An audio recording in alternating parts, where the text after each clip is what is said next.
नमस्कार, आप देख रहे हैं सूत्र समाचार। भारत के पूर्व प्रधानमंत्री राजीव गांधी की आज पुण्यतिथि है, जिसे पूरा देश श्रद्धा सुमन अर्पित कर मना रहा है। रीवा में भी राजीव गांधी की प्रतिमा पर फूलों का हार पहनाकर कांग्रेसियों ने उन्हें याद किया। सबसे कम उम्र में भारत का प्रधानमंत्री बनने का गौरव राजीव गांधी को ही प्राप्त हुआ था। 21 मई 1991 में एक चुनावी रैली के दौरान उनकी हत्या कर दी गई थी। इस दौरान महापौर अजय मिश्रा बाबा, जिलाध्यक्ष इंजीनियर राजेंद्र शर्मा सहित अन्य पदाधिकारी व कांग्रेसी कार्यकर्ता उपस्थित रहे। आइए सुनाते हैं जिलाध्यक्ष इंजीनियर राजेंद्र शर्मा का बयान। आज भारत रत्न हमारे देश के पूर्व प्रधानमंत्री स्वर्गीय राजीव गांधी जी की पुण्यतिथि थी। हम सब कांग्रेस जन आज यहाँ एकत्रित हुए। पहले हम लोगों ने राजीव जी की सिरमौर चौराहा स्थित प्रतिमा पे जाके माल्यार्पण किया, पुष्पांजलि अर्पित की।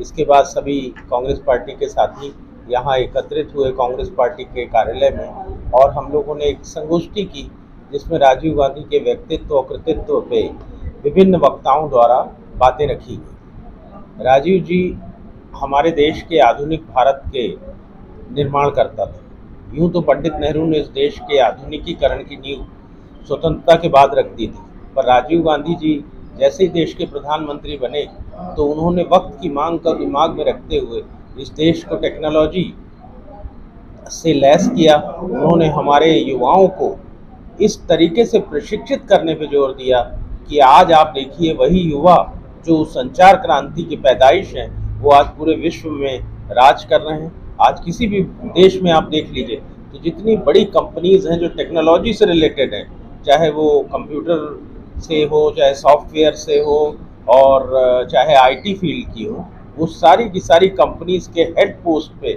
हमारे कोई ना कोई भारतीय छात्र बैठे हुए हैं जो भारत के ही आईआईटी के उत्पत्ति हैं। इसका श्रेय राजीव गांधी जी को जाता है। राजीव गांधी जी ने इस देश के लिए बहुत महत्वपूर्ण निर्णय बहुत अल्पकाल में लिए। राजीव जी की असमय मृत्यु हुई, पर उनके कामों को अगर हम याद करें तो उन्होंने युवाओं के लिए सबसे पहले वोट डालने की सीमा को 21 वर्ष से घटा के 18 वर्ष किया।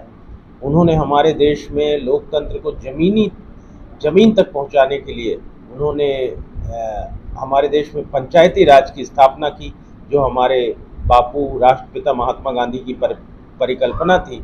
उस पंचायती राज को उन्होंने स्थापित किया इस देश में। इसके बाद उन्होंने उसी पंचायती राज जिसमें महिलाओं को 1/3 आरक्षण है और आज हमारे देश की आधी आबादी जो महिलाओं की है उसको राजनीतिक प्रतिनिधित्व मिलने लगा है, राजनीति में जगह मिलने लगी है। इसका श्रेय भी राजीव जी को जाता है। संचार क्रांति के बारे में मैंने आपको बताया। मुझे अच्छी तरीके से याद है कि जब राजीव गांधी जी कंप्यूटर लेके आए थे तो भारतीय जनता पार्टी के नेताओं ने संसद में ये बोला था कि अब इस देश को रोबोट चलाएंगे, कंप्यूटर चलाएंगे, हमारा युवा बेरोजगार हो जाएगा। और आज आप देखिए इस देश का युवा कंप्यूटर के जरिए ही रोजगार पैदा कर रहा है और देश में आर्थिक समृद्धि आ रही है। इसके अलावा राजीव गांधी जी का एक बड़ा महत्वपूर्ण कार्य और था, और वो था इस देश की चिकित्सा क्षेत्र में क्रांति।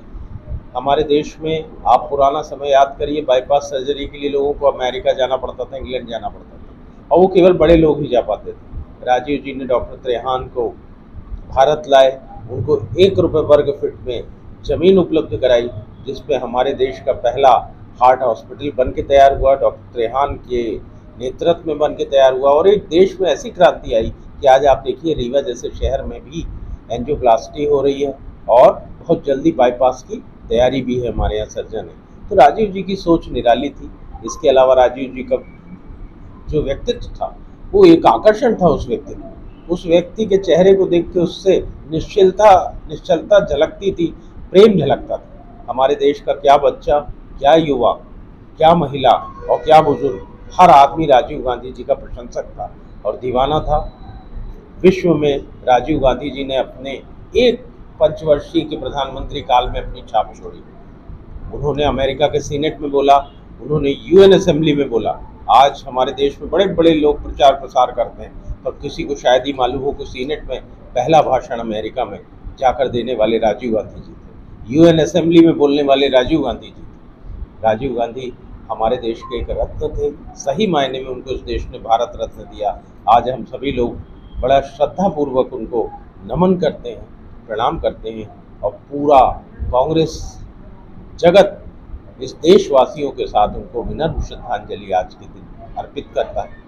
धन्यवाद।